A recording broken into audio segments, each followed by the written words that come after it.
Welcome back to the channel. This video is going to be a little bit different than our typical content, but today I'm going to take you through what it takes to put a truck together like Lunar One behind me.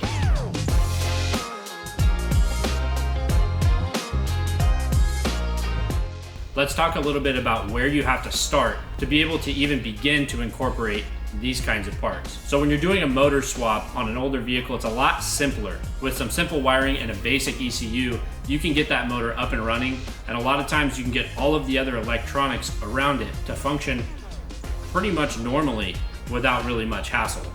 But that's not the case when you're dealing with something newer and, well, a lot more complex, like the 4Runner, Tacomas, or any of the other newer trucks. One of the biggest battles that we had to contend with was the fact that there wasn't really going to be anything left in the truck that was going to function.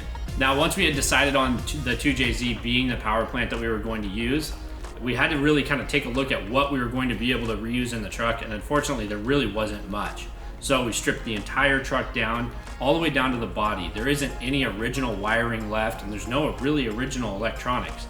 There's just some connectors that are Toyota connectors, and really the only big piece that we kept was actually the brake master cylinder, because we can reuse that and it fits perfectly right where it's at.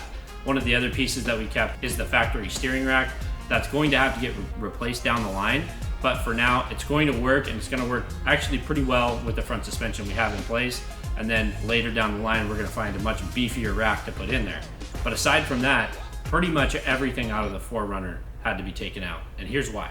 So the Toyota ECU, or the body control module, or any other control module that lives inside of the 4Runner, speaks a certain language. It's called a CAN language. To be able to incorporate a different motor into the stock setup or the stock wiring was essentially impossible, because there isn't really solutions available to be able to get the CAN language from those modules to speak to something that speaks the same language as the motor. In order to overcome that with the Lunar One build, we decided to start from scratch. That meant we were making a completely new wiring harness, and we were taking out all of the modules and factory computers.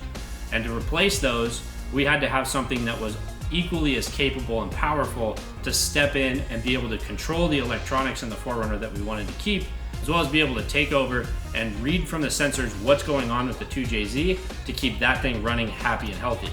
That's not an easy task, and to do that, you really have to step outside of what's available on the factory level. You have to go with a company like Link Engine Management, who specializes in exactly that, engine management. This does incorporate the capability to send CAN signals so you can control those electronics that you want to keep.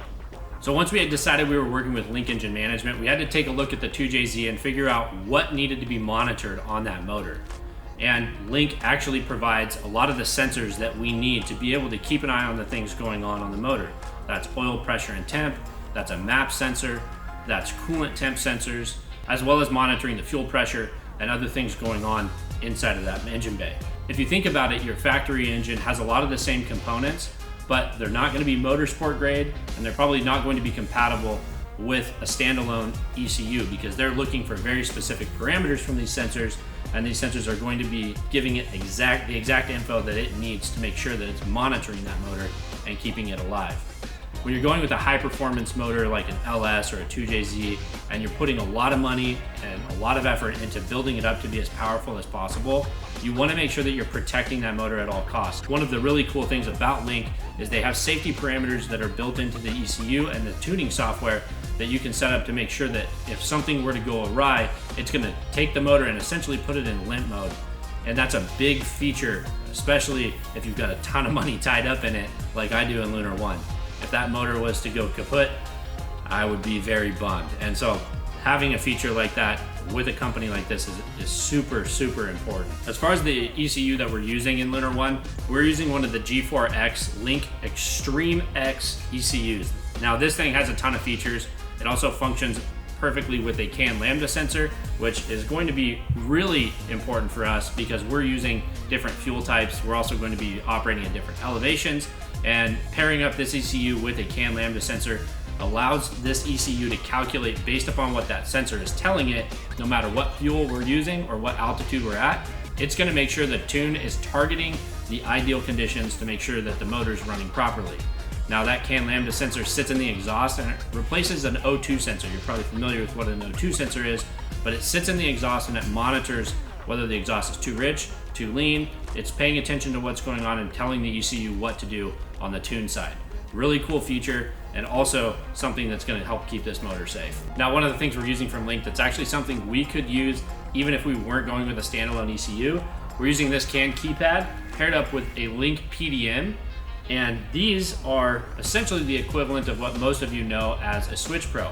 The difference between this and a Switch Pro, however, is that these are motorsport grade. And the Switch Pros, while it's a great product, has a tough time running things like the 6 Baja Designs LP6s that live on top of Lunar 1. This is gonna have no problem running that, and it looks really cool. I'm not gonna lie, this is one of the coolest things, is this little keypad. It lights up. It's a big contrast to the other Switch groups that are on the market. This is tactile, it feels very sturdy, it doesn't feel like it's gonna go out or break. This is something that I'm excited to get into Lunar 1, and I'm actually really excited to get into Lunar 2 as well.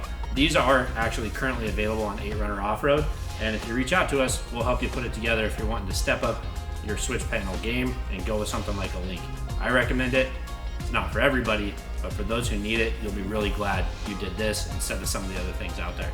With all this Link stuff and all of the information, everything that's getting told to the ECU, we have to have a way to monitor that while we're in the cab. Along with all of that stuff that went was the dash, but it is getting replaced by this, which is Link's 7-inch AIM dash, and this thing is going to tell us all of the onboard information we need. And again, this thing looks super sick. This is going to mount up on the steering column right behind the steering wheel where the dash would go.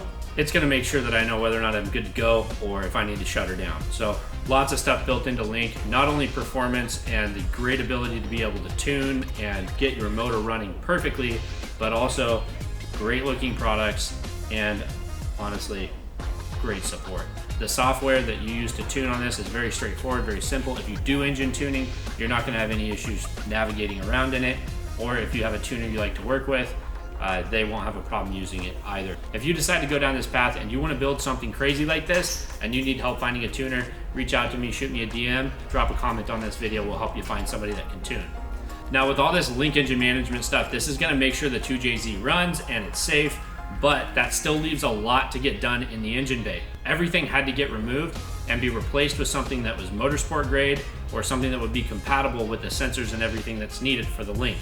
Now with that, we went with a couple of different companies, actually multiple different companies, not just a couple, to find different solutions. And some of the best solutions that I found, a lot of actually the drift community and the companies that they work with. Now, we run drift cars out of the shop, and we do spend a lot of our time on the weekends out at the track driving those cars, so we know that stuff well. And I was surprised at how well some of that incorporated into the Lunar 1 build, and I'm excited to be able to showcase some of that stuff and what it can do outside of the drifting community. One of the companies that I've been working with and has provided a lot of solutions for us is Chase Bays. Chase Bays does a great job designing products that are universal and you can use anywhere in multiple different chassis. So I thought, why not try it in the 4Runner? And we found multiple solutions that work really well for us. They make great reservoirs, they're powder coated, they're welded, and they all, of course, look amazing. But they fit in really tight spots, and they all have motorsport grade fittings, or you can put motorsport grade fittings on them so you can make sure that they're very reliable, not just good looking. Also, inside of the 4Runner, we're going to be running the Chase Bays handbrake. Now, this is something that isn't necessary on this build, but coming from the drift world, I like to have a handbrake, and I plan on doing a lot of 6 skids with my handbrake in the 4Runner. So I'm excited to get that stuff in there. Earlier I mentioned we are going to be running alternative fuels. So we're going to be running E85, and in order to do that, we had to switch to fuel components that were rated to be able to handle the corrosive properties of E85.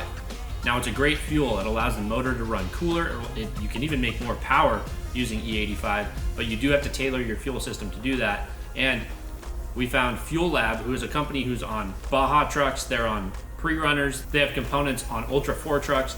It's a company that understands what it takes in multiple different disciplines of motorsports to be able to provide a reliable product. This is the Fuelab fuel filter, and attached to it I have a content sensor. What this does is it tells the Link ECU how much ethanol is in the fuel that's running through the fuel system. So this is a key component to being able to run E85, as well as just switch over to pump gas if we feel like it. Also has really good looking products, but not only are they good looking, they're very solid, very well built, and they have a lifetime warranty. So you don't have to worry about, even if you're gonna run it on your street truck, they do carry a lifetime warranty with them, and they make a very good product. This is the Fuelab fuel pressure regulator. This is also going in the engine bay. This regulates the amount of fuel that's coming from the fuel pumps.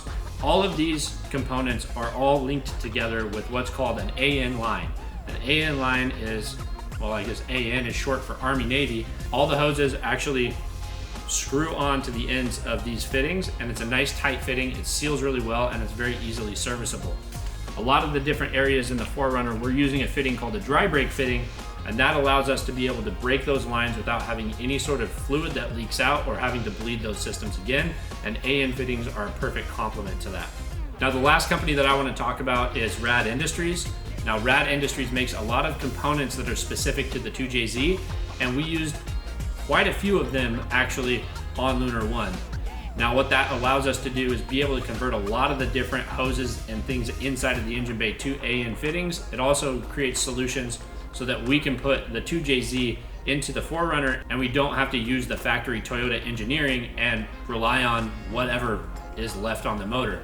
There's solutions that give us a lot of opportunity to be able to move things where they need to go. Rad Industries provides a lot of components. Most of them are all CNC machined. They're all high quality. If you're doing a 2J, you definitely need to look them up. This is a company they're not a sponsor, but I love their stuff so much that I have to talk about it here, because if I'm talking about solutions, I'm talking about a 2JZ, I can't leave them out. So that's a quick recap of the different companies that we've used to make this possible. Now, we went with the 2JZ on Lunar One, but that doesn't mean that that's the only motor that can go in there. With this type of setup, we could at some point decide that we want to put a different motor in, and it wouldn't be that much to be able to get it to do that. These things are all capable of running in multiple different platforms, and they're really, honestly, capable of going in almost any chassis. So if you're looking to do something like this, all of these companies are companies that you want to be keeping top of mind, because they're going to provide the solutions that you need to be able to make this actually happen. I can't think of a single company here that we would be able to do without and still be able to deliver a product like Lunar One. I'm really excited to see this thing fire up. Our next video is going to be of Lunar One firing up, and thanks to the companies that are here on this table, I think it'll go pretty smoothly. So make sure you guys like, subscribe, make sure you turn on notifications, because the next video that drops, this thing behind me is going to be fired up and running.